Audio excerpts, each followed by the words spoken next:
J'ai rendu visite à une amie chez elle après des années d'absence. J'ai été choqué de voir la photo de mon mari là-bas.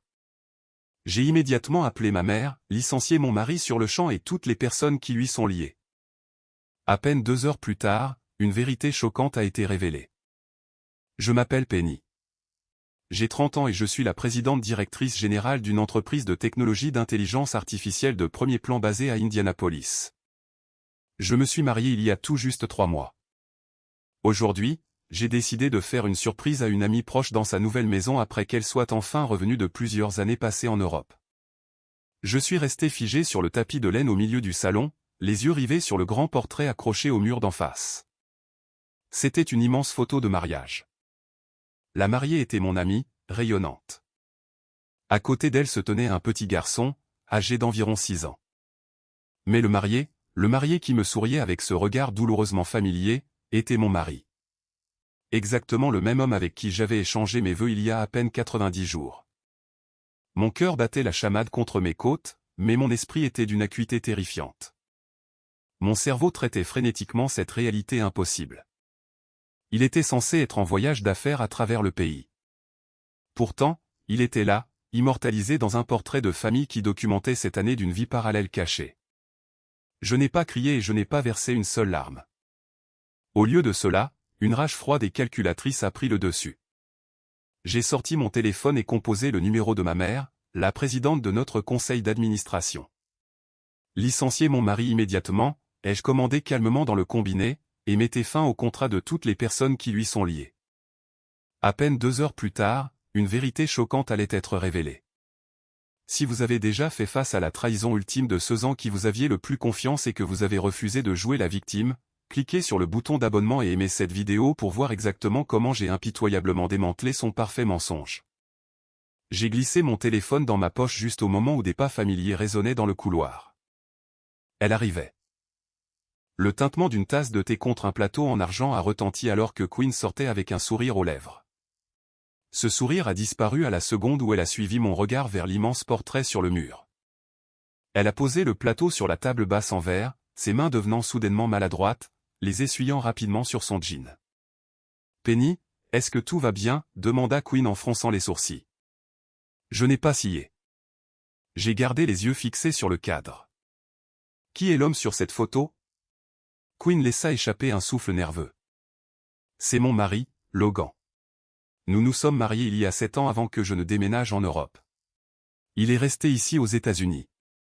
Il travaille comme ingénieur de terrain pour une entreprise de télécommunications. Cela l'oblige à voyager constamment à travers le pays pour inspecter des centres de données, alors nous nous voyons à peine. Pourquoi demandes-tu cela ? Je l'ai regardé, ma voix stable. Je l'ai épousé il y a 3 mois. Queen m'a dévisagé. Puis elle a laissé échapper un rire court et mal à l'aise. Penny, c'est une très mauvaise blague. Je sais que nous ne nous sommes pas vus depuis des années, mais tu n'as vraiment pas besoin de te moquer de moi comme ça. Logan est en voyage d'affaires à Seattle en ce moment. Je n'ai pas ri. J'ai maintenu mon regard froid. J'ai mis la main dans ma poche, j'ai sorti mon téléphone et j'ai déverrouillé l'écran.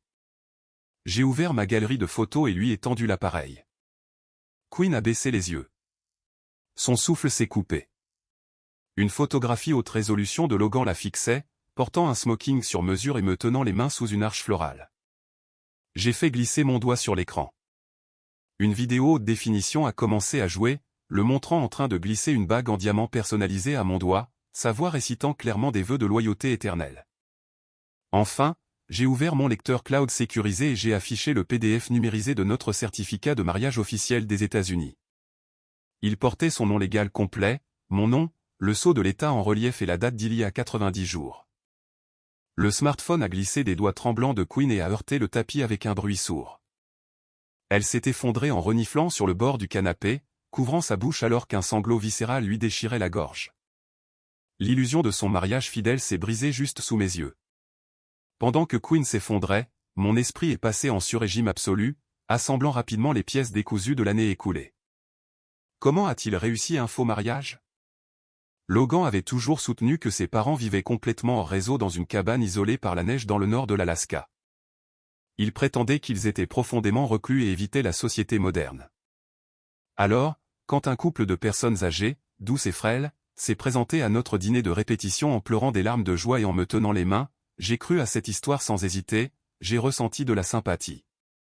J'ai même payé leur vol en première classe et leur suite de luxe. Maintenant, la réalité écœurante me frappait comme un coup physique. Ces gens n'étaient pas ses parents.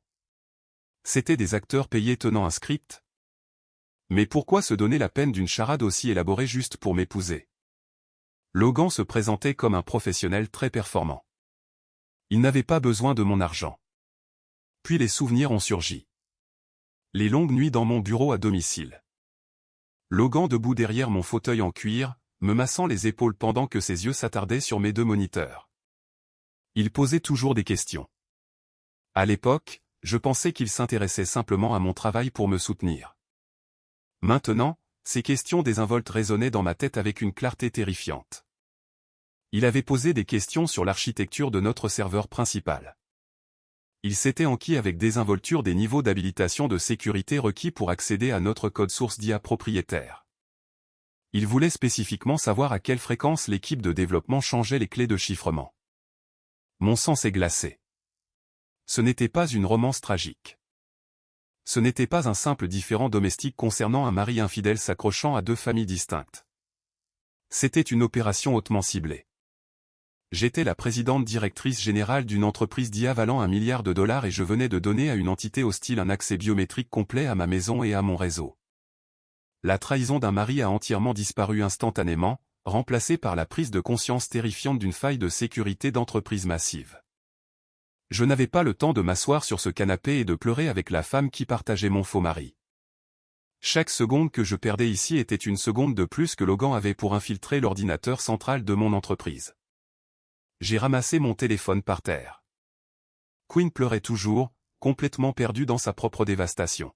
« Verrouillez vos portes », lui ai-je dit, ma voix dénuée d'émotion. « Et ne l'appelez pas. » J'ai tourné le dos au salon et je suis sorti par la porte d'entrée.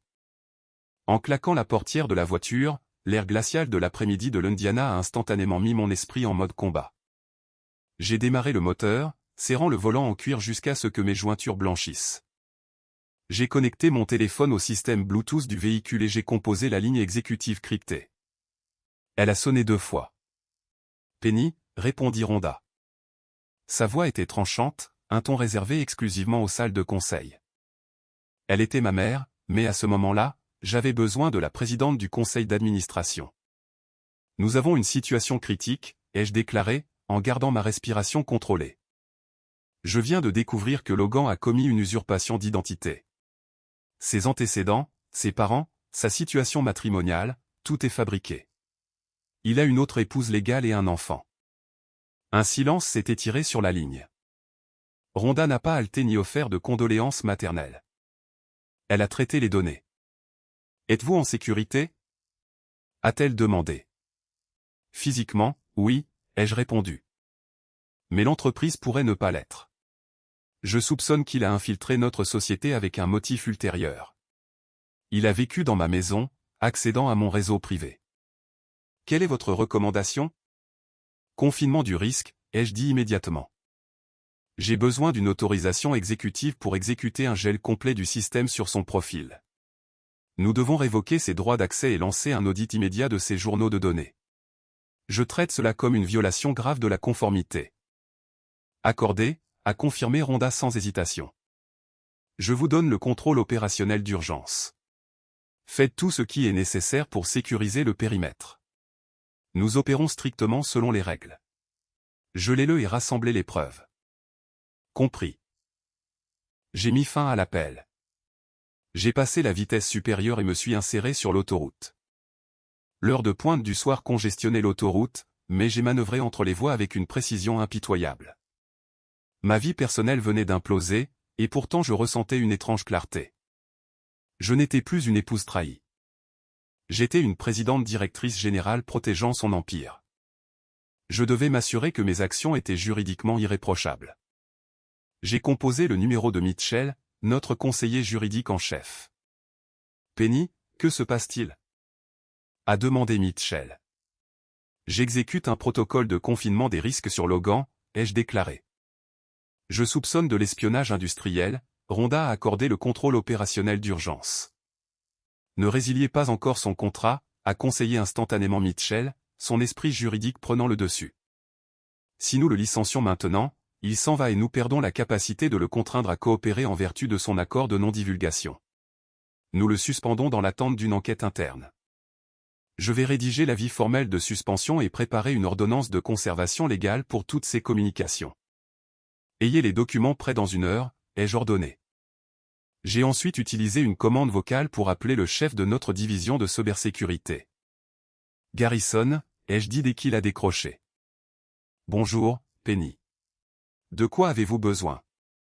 Garrison, notre directeur de la cybersécurité, parlait avec une efficacité clinique. Ceci est une directive de code rouge. Rassemblez immédiatement l'équipe du centre des opérations de sécurité. Je suis à 10 minutes du siège. Je vous veux dans la salle de contrôle souterraine. Compris. Ciblez Logan, ai-je dit. Traitez-le comme une menace interne active. Ne l'alertez pas. Je veux un verrouillage silencieux de ses identifiants. Révoquer son accès VPN, couper sa connexion au serveur cloud et invalider ses cartes clés physiques. Est-ce que nous lançons une suppression complète de ces appareils d'entreprise? Non, ne supprimez rien, ai-je instruit. Nous devons préserver les preuves, isoler ces appareils du réseau principal, les mettre en quarantaine numérique. Je veux un diagnostic complet de son activité réseau au cours des 90 derniers jours. Suivez chaque fichier qu'il a ouvert, chaque serveur qu'il a interrogé et chaque courriel qu'il a envoyé. Lancement des protocoles de verrouillage maintenant. Le confinement sera terminé avant que vous n'entriez dans le garage. J'ai déconnecté la ligne. L'imposante structure de verre de notre siège social se dressait devant moi contre le ciel gris. J'ai contourné l'entrée principale et j'ai dirigé mon véhicule vers le garage souterrain réservé aux cadres, à accès restreint. La barrière de sécurité a scanné ma plaque d'immatriculation et s'est levée instantanément. Je me suis garé à ma place désignée et j'ai coupé le moteur. Le silence à l'intérieur de l'habitacle a duré une fraction de seconde. J'ai détaché ma ceinture de sécurité, attrapé ma mallette et suis sorti sur le sol en béton. Mes talons claquaient sèchement contre le pavé, résonnant dans l'espace caverneux. Je n'ai pas regardé en arrière. J'ai marché droit vers les portes en acier renforcé de l'ascenseur privé, j'ai passé ma carte d'accès et j'ai appuyé sur le bouton du sous-sol de la sécurité. 2 heures plus tard, ma voiture glissait directement dans la place de parking souterraine réservée au conseil d'administration. J'ai contourné les ascenseurs du hall principal et me suis dirigé directement vers l'escalier à accès restreint descendant au niveau souterrain. J'ai poussé les portes en acier renforcé du centre des opérations de sécurité. La pièce était une chambre forte sans fenêtre, éclairée par la lueur crue de moniteurs muraux affichant le trafic réseau en direct. Garrison se tenait à la console principale, ses doigts volant sur le clavier mécanique. Rapport, ai-je exigé en me plaçant juste derrière son épaule. Le verrouillage est actif, a déclaré Garrison, sans jamais quitter des yeux les lignes de code qui défilaient. Ces profils biométriques sont effacés des portiques de sécurité physique. Le courriel d'entreprise est désactivé. Nous avons révoqué ses privilèges VPN et complètement coupé sa connexion au serveur cloud. Il est entièrement bloqué hors du périmètre. Il ne peut pas utiliser son badge et il ne peut pas se connecter. Bien. Mettez son matériel en quarantaine, ai-je ordonné. Avant que Garrison ne puisse confirmer la commande, une alerte rouge critique a clignoté sur le tableau de bord principal. Une alarme de haute priorité a retenti dans tout le centre d'opération. Attendez, a lancé Garrison, sa posture se raidissant. J'ai du trafic sortant non autorisé. Quelqu'un déplace une quantité massive de données. Comment est-ce possible? Ai-je exigé. Vous venez de confirmer que son accès a été résilié. Ces informations d'identification principale sont mortes, a expliqué Garrison, sa voix tendue alors qu'il tapait rapidement des commandes de contournement. Mais l'analyse du système vient de détecter une clé API cachée. C'est un jeton d'accès chiffré généré il y a des semaines et enfoui profondément dans un protocole de maintenance de routine. Il contourne le pare-feu principal. J'ai regardé les mesures du flux de données grimper en flèche sur l'écran. Qu'est-ce qu'il prend exactement? C'est un script automatisé préinstallé, a déclaré Garrison, ses yeux suivant les paquets de données. Il s'est réveillé au moment où nous avons coupé son accès principal. Il est en train de compresser le référentiel principal. Penny, Il télécharge le code source de l'IA d'analyse comportementale. Mon pouce est accéléré. Cet algorithme était le joyau absolu de notre entreprise. Il représentait des milliards de dollars en recherche et développement. Si ce code propriétaire quittait cette salle de serveur, notre avantage sur le marché serait détruit du jour au lendemain. Tuez-le, ai-je ordonné. Le script est agressif. Il fragmente les paquets pour éviter la détection automatisée, a averti Garrison. Je m'en fiche. Brûlez la connexion. Coupez le nœud entier si vous le devez. Arrêtez-le maintenant. Garrison a claqué une dernière séquence de commandes dans le terminal principal. Les alertes rouges se sont figées sur les moniteurs. Les mesures de transfert de données sortantes sont brusquement tombées à zéro. Connexion terminée, a expiré lourdement Garrison en s'éloignant de la console. La charge utile n'a pas franchi le pare-feu externe. Nous l'avons attrapé à la toute dernière milliseconde. Le code est sécurisé. J'ai expiré un souffle court, mon esprit passant immédiatement de la défense à l'attaque. Tracer l'adresse IP de destination. Je veux savoir exactement où allait ce code volé. Garrison a lancé le protocole de traçage. Une série de coordonnées géographiques et de domaines enregistrés est apparue sur l'écran. Il a rebondi sur plusieurs serveurs proxy, mais le point final est enregistré sur une ferme de serveurs privés. Je suis en train de récupérer le nom de l'entité corporative. Il est enregistré au nom de Vertex Solutions. J'ai reconnu ce nom instantanément. C'était un concurrent technologique de taille moyenne qui perdait actuellement des capitaux et luttait pour éviter la faillite du chapitre 11. Mon téléphone a vibré dans ma poche. C'était l'enquêteur d'entreprise que j'avais engagé. Penny, a dit l'enquêteur sur la ligne sécurisée. J'ai accéléré la vérification des antécédents de la société écran liée à l'adresse IP que vous avez signalée. J'ai extrait le registre des bénéficiaires effectifs de la base de données fédérale. La société écran masquant Vertex Solutions appartient à 2 individus. Donnez-moi les noms, ai-je exigé. Il les a lus à voix haute. J'ai regardé les moniteurs du SOC, l'empreinte numérique d'un vol massif brillant juste devant moi. Les noms appartenaient aux 2 personnes qui avaient élevé Logan. Pas les acteurs payés de l'Alaska qui ont assisté à mon mariage, mais ses vrais parents biologiques. Ils étaient les fondateurs originaux de Vertex Solutions. La dernière pièce du puzzle s'est mise en place avec une précision terrifiante. Logan ne m'a pas épousé par amour. Il ne m'a pas épousé pour un style de vie riche. C'était un cheval de Troie humain. Ses parents l'ont planté dans ma vie pour voler la technologie propriétaire qui sauverait leur empire défaillant. Ce n'était pas de l'infidélité conjugale. C'était de l'espionnage industriel hautement organisé. 3 jours après l'événement sismique au bureau, l'écran de mon téléphone a affiché un message texte de Queen. C'était bref et dépourvu de toute amabilité. Elle voulait me rencontrer dans un restaurant discret à la périphérie de la ville. J'ai attrapé mon trench coat et j'ai conduit en silence, mon esprit calculant les variables de ce contact inattendu. Je suis entré dans le restaurant et je l'ai repéré immédiatement dans une banquette au fond.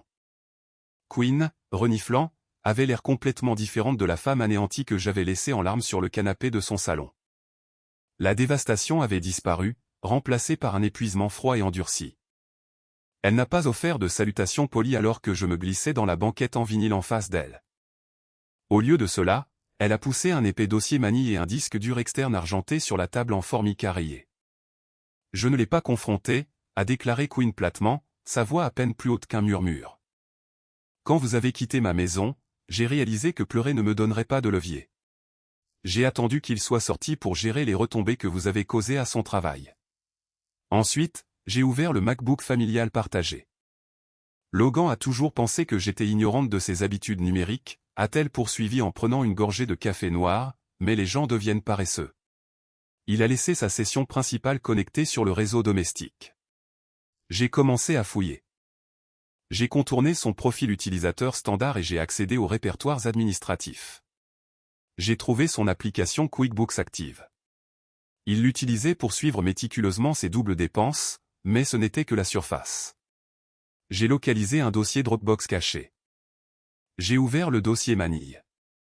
Les premières pages étaient des feuilles de calcul et des relevés bancaires méticuleusement imprimés. Qu'est-ce que je regarde exactement? Ai-je demandé en parcourant les lignes surlignées. Vous regardez toute l'architecture financière de sa tromperie, répondit froidement Quinn. Chaque vol qu'il a pris entre ma maison et votre appartement, chaque séjour à l'hôtel, mais plus important encore, regardez les virements entrants. J'ai tourné à la section suivante des documents. Mes yeux ont suivi une série de virements structurés massifs provenant d'un compte d'entreprise. L'expéditeur était clairement indiqué, Vertex Solutions. La société défaillante de ses parents, ai-je marmonné, reliant les données financières au rapport de cybersécurité de Garrison provenant de la salle des serveurs. Exactement, a confirmé Quinn. Vertex Solutions a acheminé des centaines de milliers de dollars directement sur les comptes offshore de Logan. Ils ont financé toute cette opération. Ils ont payé pour son appartement de luxe, ses costumes de créateur et son style de vie parfaitement soigné pour s'assurer qu'ils puissent infiltrer avec succès votre cercle social. J'ai même trouvé les chèques encaissés et les reçus de virements payés à une agence de talent à Chicago. Je me suis arrêté sur une facture spécifique. Les acteurs, ai-je dit, un goût amer montant dans ma gorge. Oui, a hoché la tête Quinn.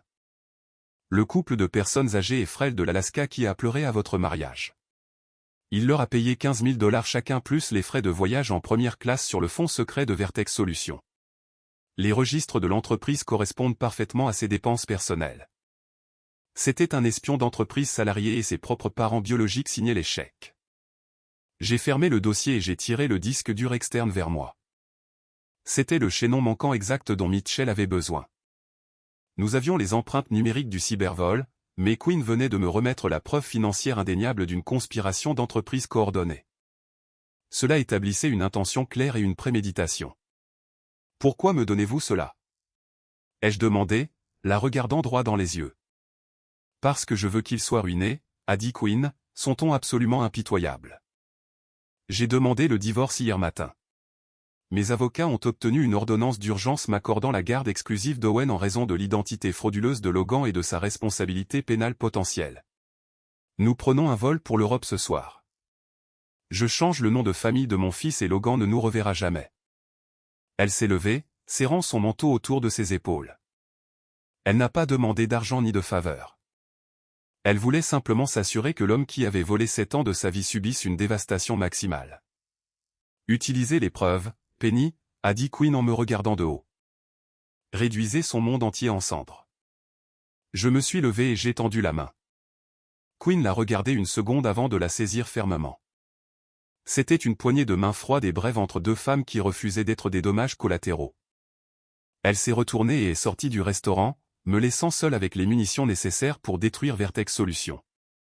Ce week-end-là, l'atmosphère à l'intérieur de la salle de conférence vitrée au 60e étage de l'entreprise s'est épaissie jusqu'à devenir presque suffocante. J'étais assise à la tête de la table en acajou poli. Mitchell, notre conseiller juridique en chef, était assis immédiatement à ma droite, sa posture rigoureusement professionnelle. En face de nous se trouvait l'opposition. Nous n'étions pas face à Logan. Nous n'étions pas face à ses parents biologiques. La guerre d'entreprise aux États-Unis ne fonctionne pas sur des confrontations familiales dramatiques. Elle fonctionne par l'intermédiaire de mandataires grassement payés. Leur mandataire était Arthur Sterling, un conseiller externe impitoyable engagé spécifiquement par Vertex Solutions. Sterling portait un costume sombre sur mesure et maintenait une expression soigneusement étudiée de neutralité diplomatique. Il a ouvert sa mallette en cuir, en a extrait un document épais et lourdement relié, et l'a fait glisser précisément au centre de la table. Mes clients souhaitent résoudre ce malheureux malentendu aussi efficacement que possible, a commencé Sterling, son ton calculé et entièrement dénué d'émotion. Ce que vous avez devant vous est un accord de règlement confidentiel et de décharge mutuelle. Vertex Solutions reconnaît que le bref mandat de consultant de Logan au sein de votre organisation a causé des frictions inattendues. Pour accélérer son départ immédiat et éviter un processus de litige prolongé et très public, mes clients sont prêts à exécuter un rachat massif. La compensation proposée est de 20 millions de dollars. Les fonds seront virés directement sur vos comptes privés dans les 48 heures suivant l'exécution. Mitchell a rapproché le document. Il n'a pas scié devant le montant. Il a simplement tourné les pages jusqu'aux termes et conditions, balayant les paragraphes juridiques denses avec une vitesse exercée. Et quelles sont exactement les stipulations attachées à ce rachat? A demandé Mitchell. Procédure d'entreprise standard pour une transition de cette ampleur, a répondu Sterling doucement. En échange du paiement, votre société s'engage à abandonner toutes les poursuites civiles en cours contre Logan et Vertex Solutions. De plus, vous purgerez complètement tous les journaux de sécurité interne et les données d'enquête concernant la prétendue faille. Enfin, vous et votre conseil d'administration signerez un accord de non-divulgation à toute épreuve. Cet incident n'a jamais eu lieu. Le récit reste propre. Nous nous en sortons tous complètement indemnes. Je n'ai pas touché le document. Je n'ai même pas jeté un coup d'œil aux lignes de signature. J'ai regardé directement dans les yeux de Sterling, refusant de rompre le contact. Vous me demandez d'enterrer une campagne d'espionnage industriel hautement coordonnée sous le couvert fabriqué d'un rachat de consulting, ai-je déclaré, ma voix complètement inflexible. Vous voulez que je renonce à mon droit légal de poursuivre un homme qui a frauduleusement infiltré mon réseau et tenté de voler des algorithmes propriétaires, tout cela pour 20 millions de dollars. Sterling a offert un sourire crispé et condescendant. C'est une offre incroyablement généreuse, Penny. Regardez la réalité de la situation. Les litiges sont compliqués. Ils exposent les vulnérabilités de l'entreprise. Ils font chuter le cours des actions et effraient les actionnaires. Prenez le capital. Protégez votre conseil d'administration. Partez avec une victoire massive. J'ai soutenu son regard. Vos clients n'ont pas 20 millions de dollars, monsieur Sterling. Le sourire condescendant de Sterling a légèrement vacillé. Vertex Solutions est actuellement en défaut de paiement sur 3 prêts commerciaux majeurs, ai-je poursuivi, étalant les faits comme des cartes. Vos principaux fournisseurs de la chaîne d'approvisionnement ont interrompu toutes les livraisons de matériel en raison de 90 jours de factures impayées. Votre cycle de financement de série C s'est complètement effondré il y a 2 semaines. J'ai vu les registres financiers. Je sais exactement où est passé l'argent. Mitchell a fermé le dossier contenant les preuves financières de Quinn, le faisant glisser juste hors de la ligne de mire de Sterling. Je me suis penché en avant, réduisant la distance physique entre nous. Ce document n'est pas une offre de règlement. C'est une tactique désespérée pour gagner du temps, imprimée sur du papier coûteux. Vous n'avez pas le capital pour payer ce rachat. Vous essayez simplement d'acheter du temps pour restructurer leurs dettes massives sous la protection du chapitre 11 de la loi sur les faillites avant que les autorités fédérales ne saisissent leurs actifs restants. Le comportement étudié de Sterling s'est évaporé.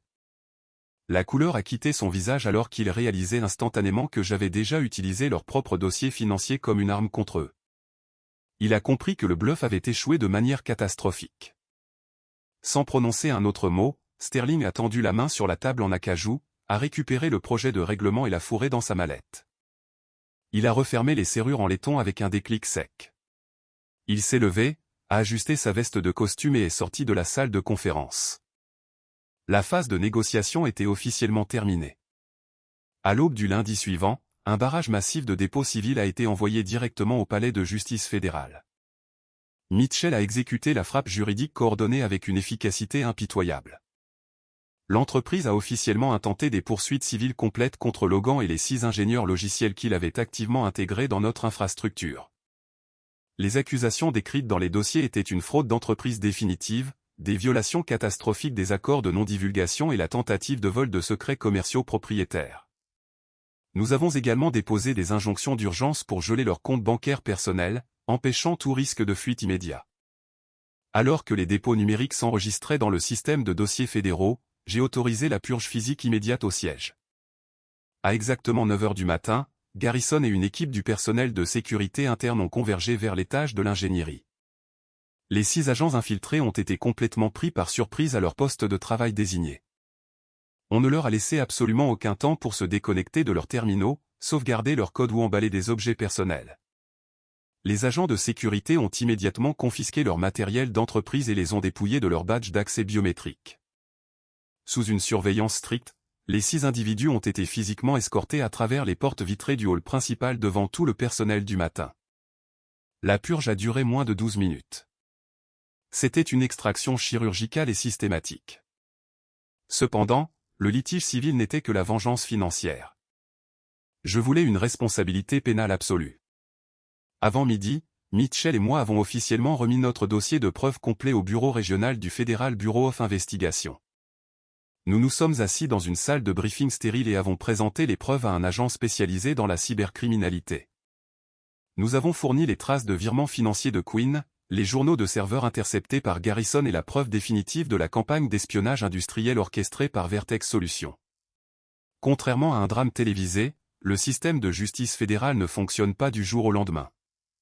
Il nécessite un travail de fond procédural méticuleux pour garantir une condamnation. Le FBI a lancé une enquête discrète et rigoureuse basée sur nos renseignements. Plusieurs semaines se sont écoulées. J'ai continué à gérer l'entreprise, fortifiant activement notre infrastructure de cybersécurité et rassurant nos principaux actionnaires pendant que les procureurs fédéraux construisaient un dossier à toute épreuve. Ils ont émis des assignations ciblées aux institutions financières masquant les comptes offshore, contraignant légalement les banques à remettre les historiques de transactions. Ils ont présenté les preuves indéniables de fraude par virement à un grand jury à huis clos. Quinn a même fourni une déposition sous serment via une liaison vidéo sécurisée depuis l'Europe, authentifiant les dossiers financiers qu'elle avait extraits de l'ordinateur portable partagé. Pendant cette longue période d'attente, le silence du camp juridique de Logan était assourdissant. Ils étaient piégés dans l'anxiété suffocante d'un acte d'accusation fédéral imminent, entièrement impuissants à arrêter la machine judiciaire qui broyait inexorablement vers eux. Finalement, après 42 jours de préparation calculée, le grand jury a rendu un acte d'accusation. Le magistrat fédéral a officiellement signé les mandats d'arrêt contre Logan et les principaux dirigeants de l'entreprise de ses parents. J'étais assise à mon bureau de direction en train d'examiner un rapport de projection trimestrielle lorsque le téléphone de mon bureau privé a sonné.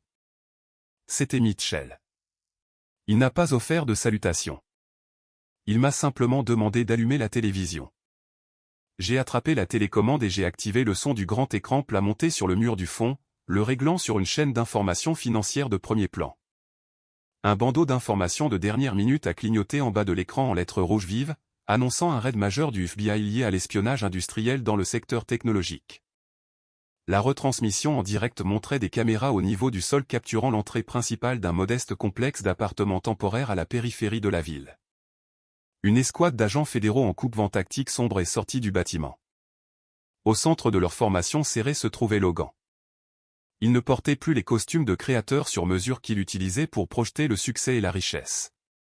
Il portait un pull gris froissé, les poignets solidement menottés dans le dos. La façade arrogante et soignée qu'il avait utilisée pour me tromper, ainsi que Quinn et tout mon conseil d'administration, était entièrement éradiquée. Il avait l'air débraillé, frénétique et complètement vaincu alors qu'il protégeait son visage des flashs des caméras de la presse. La voix du présentateur de nouvelles a résonné dans mon bureau, détaillant les graves accusations fédérales et notant que l'action de Vertex Solutions avait immédiatement été suspendue.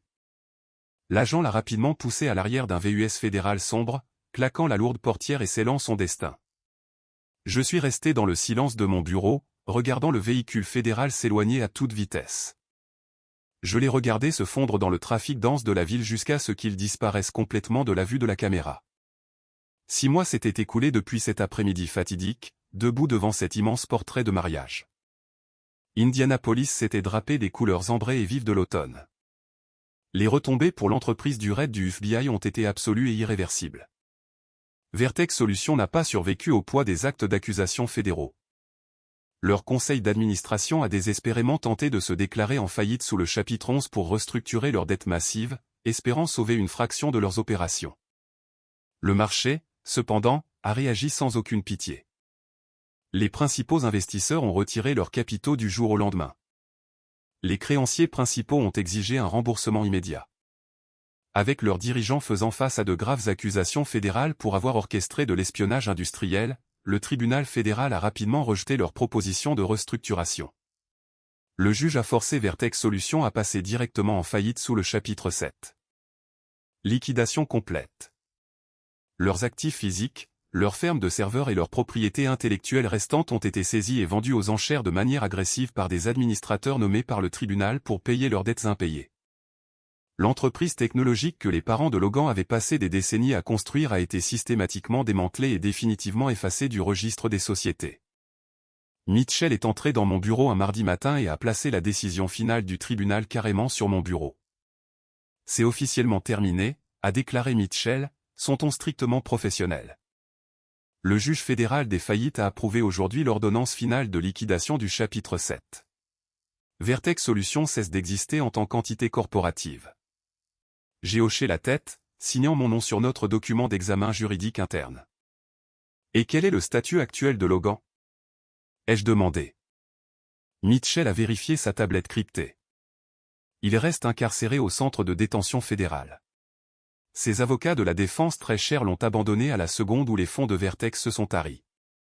Son avocat commis d'office tente frénétiquement de négocier un accord de plaidoyer, mais les procureurs fédéraux exigent une peine de prison maximale. Il n'a absolument plus aucun levier. Il attend une peine de plusieurs années. Plus tard dans l'après-midi, mon assistante de direction a apporté le courrier du jour. Mélangé au briefing d'entreprise standard et au magazine de l'industrie se trouvait une simple enveloppe avec un timbre européen. Je l'ai ouverte. À l'intérieur se trouvait une carte postale brillante envoyée d'une ville côtière tranquille en Europe. Le recto présentait une photo vibrante d'un petit garçon, Owen, debout fièrement devant un bâtiment scolaire en briques, souriant largement avec un lourd sac à dos attaché à ses épaules. J'ai retourné la carte. Le message manuscrit était bref, entièrement dépourvu de sentimentalité excessive, mais infiniment puissant. Penny, lisez l'encre bleue. J'ai obtenu un poste de direction dans une entreprise de logistique commerciale ici. Owen adore sa nouvelle école et son nouvel environnement. Nous avons laissé les cendres derrière nous. J'ai trouvé ma paix. J'espère que vous continuez à conquérir la vôtre. Queen. J'ai tracé le bord tranchant de la carte postale avec mon pouce. Queen avait complètement coupé ses liens avec les décombres. Elle a reconstruit sa réalité selon ses propres termes, à des milliers de kilomètres de l'escroc qui a essayé de nous détruire toutes les deux. J'ai placé la carte postale sur mon bureau, juste à côté du boîtier renforcé qui contenait notre dernier prototype diacrypté. Je me suis levé et je me suis dirigé vers les fenêtres allant du sol au plafond de mon bureau du 60e étage, regardant le panorama tentaculaire d'Indianapolis. Le soleil de fin d'après-midi se reflétait sur les gratte-ciel de verre voisins. La trahison que j'ai découverte il y a 6 mois était à l'origine conçue pour être ma destruction. C'était une opération calculée destinée à exploiter ma confiance, à compromettre mon réseau sécurisé et à voler la base intellectuelle de mon empire. Au lieu de cela, c'est devenu le test de résistance ultime. Nos algorithmes d'intelligence artificielle propriétaires sont restés absolument sécurisés dans nos coffres. Garrison a utilisé la tentative d'infiltration pour concevoir un périmètre de sécurité impeccable et impénétrable autour de notre ordinateur central. Notre valorisation boursière trimestrielle a atteint un niveau record après la neutralisation décisive de la menace. J'ai regardé le trafic de la ville se déplacer régulièrement dans les rues en contrebas. Je n'étais pas une victime tragique d'un mariage fabriqué. Je n'étais pas une victime de l'espionnage industriel. Je n'ai pas perdu mon temps ni mes ressources en pardon, en réconciliation ou en clôture émotionnelle. J'ai identifié une menace critique, j'ai déployé le système juridique fédéral comme une arme et j'ai protégé mon entreprise. Je n'ai pas seulement survécu à la tromperie. J'ai dicté les termes finaux absolus de l'engagement. J'étais seul dans mon bureau, complètement détaché du passé, puissante et entièrement indépendante.